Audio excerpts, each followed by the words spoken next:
Have you ever wondered why sometimes bad things happen to good people?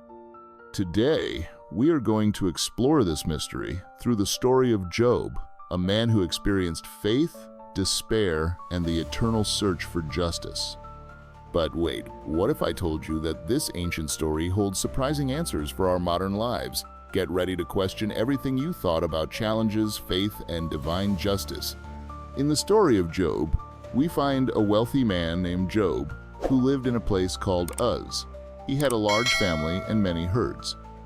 Job was a good and righteous man, always committed to leading a moral life and maintaining a disciplined relationship with God. He had 7 sons and 3 daughters and owned 7,000 sheep, 3,000 camels, 500 pairs of oxen, 500 donkeys, and many servants. He was considered the greatest among all the people of the East. Job's sons used to hold feasts on their birthdays and would invite their 3 sisters to eat and drink with them. After the celebrations, Job would perform a purification ritual early in the morning for his children. He offered a burnt sacrifice for each of them, thinking that perhaps they had sinned and cursed God in their hearts. This was something Job did constantly, as described in the first chapter, verses 1 to 5. God praised Job's virtues before Satan, but Satan argued that Job was only righteous because God blessed him so much. On a day when the angels presented themselves before the Lord, Satan was also among them. God asked Satan where he had come from, and he responded that he had been roaming the earth back and forth. Then the Lord asked Satan if he had noticed his servant Job, a man of integrity and righteousness who feared God and shunned evil. Satan replied by asking if Job feared God for no reason, pointing out that God had protected and abundantly blessed him. These dialogues between God and Satan are told in the book of Job, chapter 1, verses 6 to 10. Satan challenged God, saying that if he allowed Job to suffer, he would change and curse God. God accepted the challenge and permitted Satan to torment Job to test this bold claim, but forbade him from taking Job's life. Satan said that if he touched everything Job owned, he would curse God. God accepted the challenge, allowing Satan to affect everything Job had except his life. Then Satan left the presence of God. These events are recounted in the book of Job, chapter 1, verses 11 and 12. In a single day, Job received 4 devastating pieces of news. His sheep, servants, and 10 children all perished, either due to thieves, invaders, or natural disasters. While Job's sons and daughters were celebrating at the house of their eldest brother, a messenger arrived and told him that the Sabians had attacked while the oxen were plowing and the donkeys were grazing. The thieves took the animals, killed the servants with swords, and he was the only one who escaped to tell Job. While he was still speaking, another messenger arrived and reported that a fire sent by God had fallen from the sky, burning the sheep and the servants, leaving him as the sole survivor. As this messenger was speaking, another arrived and told Job that the Chaldeans had attacked the camels in 3 groups, taking them away and killing the servants with swords, once again leaving only one survivor to inform Job. While they were still talking, yet another messenger arrived with even more tragic news. He told Job that his children were celebrating and drinking at the house of their eldest brother when a strong desert wind struck the house from all sides, causing it to collapse on them, killing them all. He was the only one who escaped to tell Job. These tragic events are recorded in the book of Job, chapter 1, verses 13 to 19. In his grief, Job tore his clothes and shaved his head. Despite everything, he continued to praise God in his prayers. He fell to the ground and worshipped, saying, "Naked I came from my mother's womb, and naked I will depart. The Lord gave, and the Lord has taken away. Blessed be the name of the Lord." In all of this, Job did not sin, nor did he blame God for anything. Job's response can be found in the book of Job, chapter 1, verses 20 to 22. Satan appears again in heaven, and God allows him to test Job once more. This time, Job suffers terrible skin wounds. His wife tries to convince him to curse God and give up on life, but he remains steadfast and tries to endure his suffering. There are 2 intertwined stories, one celestial and one earthly. The events on earth are the result of what happened in heaven, similar to a war on earth following a celestial conflict, as described in the book of Revelation. Then 3 friends of Job, Eliphaz, Bildad, and Zophar arrive to comfort him. They sit with him in silence for 7 days, showing respect for his pain. Finally, on the seventh day, they begin a dialogue in which each of the four men offers poetic descriptions of his troubles. Job laments the day he was born, comparing life to light and death to darkness. He expresses a desire to have never been born and feels that life only brings him more pain. Eliphaz responds by suggesting that Job, who once comforted others, must now admit that he never truly understood the suffering of others. He concludes that Job's pain must be the consequence of some sin he committed and advises him to seek God's favor. Bildad and Zophar agree that Job must have done something wrong to deserve divine punishment. They argue that Job should demonstrate more innocence. Bildad suggests that Job's children brought misfortune upon themselves, while Zophar implies that whatever mistakes Job made, he actually deserves even greater suffering than he has experienced. Job responds to each of these comments, frustrated to the point of calling his friends useless, comparing them to doctors who disguise their help with lies. Job says he has heard and understood what his friends know and that he is not inferior to them. However, he wishes to speak with God and discuss his situation. Job accuses his friends of spreading lies and calls them useless physicians. These events are recounted in the book of Job, chapter 13, verses 1 to 9. Job questions why God judges people based on their actions when he could easily correct or forgive them. He is confused about how a human being can ever fully satisfy God's justice since God's ways are mysterious and beyond human understanding. Moreover, humans cannot convince God with words he has not deceived. Job admits that he does not even know enough to defend his case before God. Job longs for someone who can mediate between him and God so that he is not condemned to the underworld. He believes that there is a witness or redeemer in heaven who will testify to his integrity, as expressed in chapter 19, verse 25. I know that my Redeemer lives, and that in the end, he will stand upon the earth. He also mentions in chapter 16, verse 19, even now my witness is in heaven, my advocate is on high. Job's suffering becomes unbearable, and he feels bitter, anxious, and afraid. He laments God's injustice in allowing wicked people to prosper while he and other honest individuals suffer. He wants to confront God and protest, but he cannot find him physically. He believes that wisdom is hidden from humanity but decides to pursue it by fearing God and avoiding evil. Finally, God intervenes in the divine dialogue. Throughout Job's speeches, he asks God 36 times to speak with him, and now his wish is fulfilled. On both occasions when God speaks to Job, he does so from within a storm, and there is something amusing about the way God addresses him. God reminds Job that he is the creator of everything, reviewing his incredible work in creating and sustaining the world, and asks Job if he could do something similar. God then questions Job, asking if he is in a position to judge and telling him that it is audacious to think that God should explain himself to him. Job feels very small.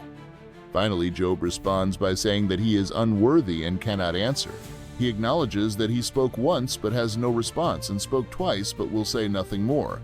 In the second encounter, God does not speak about himself as the creator, but instead mentions two of his creatures, Behemoth, the hippopotamus, and Leviathan, the crocodile. The discourse has a humorous tone as God asks Job about his thoughts on these impressive beasts, as if they held the answers to life's great problems. Job is reminded that he cannot understand God, nor the animal world, and even less so the moral world. The main point God makes is, "Why are you trying to argue with me?" Job responds by recognizing that God is omniscient and that none of his plans can be thwarted. He now realizes that questioning God was completely inappropriate.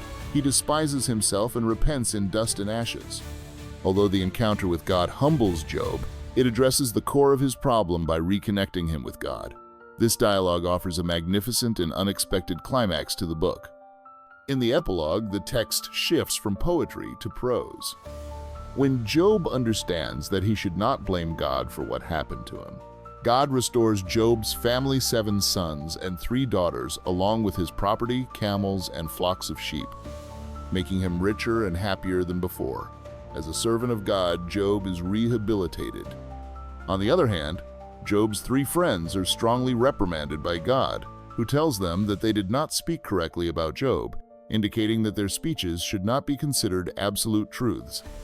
In the 2 rounds of dialogue between God and Job, we notice that God still does not answer Job's questions nor tell him about his wager with Satan. Job did not need to know what was happening in heaven because God had his reasons for allowing him to suffer. It is important to highlight a significant difference between the Jewish and Christian understandings of this book. During the time of the Old Testament, Jews did not view life's problems in the context of eternity. They believed that God's justice should be evident in this life, as both good and bad people went to the same place after death, called Sheol, where spirits rested in a shadowy existence. On the other hand, Christians have a different perspective on present suffering. They see a broader vision of heaven through the work of Christ. Suffering in this world is insignificant compared to the life that awaits in heaven. Therefore, there are only occasional hints of life after death throughout the book of Job. Job mentions at one point that he will find God after his death, but this is not a recurring theme in the book, and he has no idea how it will happen. The book of Job has 2 main storylines, the heavenly and the earthly.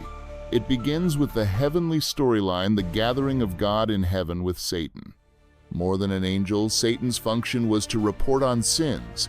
He was God's accuser, traveling the earth to inform him about human behavior. By the time of Job, Satan had become so cynical that he no longer believed anyone could love God for God himself. He thought that people only loved God for what he could give them. This leads to a debate between God and Satan, where Satan argues exactly that. God asks Satan if, in his travels, he has found anyone like Job, someone who loves him for who he is, not just for the blessings he has received. God affirms that Job genuinely loves him. Satan's response is sarcastic, argues that if God takes away Job's blessings, he will curse God just like anyone else would. This sets the stage for a sort of divine wager. Tension is key in any good drama.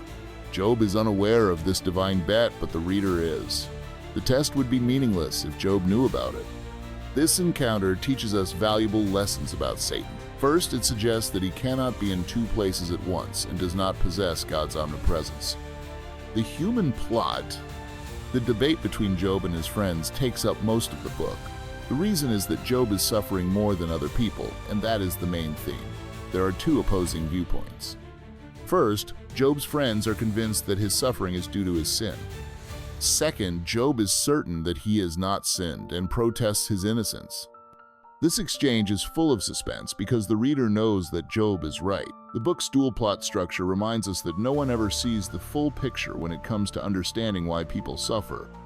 Defending yourself must be incredibly difficult when you are in such misery. Beyond seeking explanations, everyone faces an important question. Can I continue believing in a good God when everything seems to be going wrong? The book of Job offers an answer to this question. The key question is, what was Job's greatest suffering? This highlights the significance of the theme.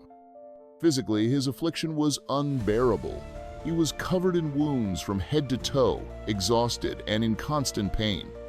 Socially, his appearance and the recent tragedies that everyone knew about made him an outcast. People avoided crossing paths with him on the street and preferred not to speak to him. Even teenagers mocked him. He sat on an ash heap at the edge of town. Beyond physical pain, he faced mental anguish. He could not understand why such terrible things were happening to him, especially since there seemed to be nothing in his past that warranted them. His spiritual suffering was even worse. He felt distant from God. Job cried out to God, pleading for him to find him, speak to him, and even argue about what was happening. The most unbearable pain for him was feeling that God was distant and indifferent. However, when Job finally had the chance to speak with God, things did not unfold as he expected. A Christian perspective. From a Christian perspective, the book of Job can be seen in relation to the New Testament. Just as God allowed Satan to cause Jesus' death on the cross with his own son, asking, "My God, why?" In a way similar to Job, God did not explain why he allowed these things to happen. This suggests that even the Son of God lost sight of the purpose of his suffering under the intensity of the crucifixion. Moreover, Christians believe that life continues after death, so it is not necessary to resolve all suffering-related questions in this life. It is interesting to note that in the Greek version of the book of Job, an additional verse was included, indicating that Job will be resurrected along with those whom the Lord raises. Furthermore, this hope of resurrection reminds us that there will be a final vindication for Job. Christians believe in Jesus' return to judge all people at the end of time. There will be a judgment where Jesus will sit as the judge, and every person, both wicked and righteous, will stand before his throne to be judged for their actions in life. Thus, everything Job longed for is about to come true, as God's justice will be applied to all humanity in a public manifestation of divine righteousness. A story with lasting impact. By exploring the incredible story of Job, we discover that the lessons of faith, resilience, and justice are more relevant than ever. However, the journey does not end here. There is so much more to uncover together. If you enjoyed this video, imagine everything else we can explore. Every story shared is a new opportunity to unravel mysteries, find inspiration, and transform our understanding of the world. So don't miss out, join the channel now and turn on notifications so you never miss an adventure. Your like is crucial, it helps us reach more people with these powerful messages. Share your thoughts in the comments and share this video with friends and family who could also benefit from these incredible stories. Together we will continue our journey in search of wisdom and inspiration. See you in the next video.